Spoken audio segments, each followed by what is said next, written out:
नमस्कार मंडळी. तर आज आहे वटपौर्णिमा आणि वटपौर्णिमेला मी पिंपळाच्या झाडाची सुद्धा पूजा केलेली आहे आणि वडाच्या झाडाची पूजा केलेली आहे.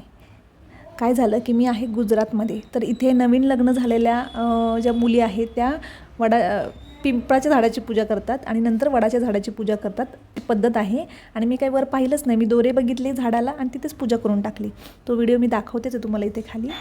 पण नंतर मग एक लेडीज आली तिथे आणि तिथे तिने सांगितलं की असं असं करतो आम्ही गुजरातीमध्ये, ही आधी करतात नंतर वडाची. मग ती पण तेच करणार होती, पिंपळाचीच करणार होती पूजा. पण माझ्यामुळे तिला कळलं की अरे आपल्याला तर वडाची पूजा करायची आहे. सो आम्ही परत मागे गेलो आणि लकीली त्या लेडीजकडे 2 धागे होते. पिंपळाची पूजा केली होती, त्याचप्रमाणे वडाचीही पूजा केली इकडे. आणि नैवेद्यही माझ्याकडे 2 होते, कारण मी गाईसाठी नैवेद्य आणला होता. तो मग वडाच्या झाडाला दिला. आणि अशा प्रकारे आता 2 झाडांची पूजा केलेली आहे मी वटपौर्णिमेला. आमचं नातं जास्तच घट्ट होणार आहे सगळ्यांपेक्षा.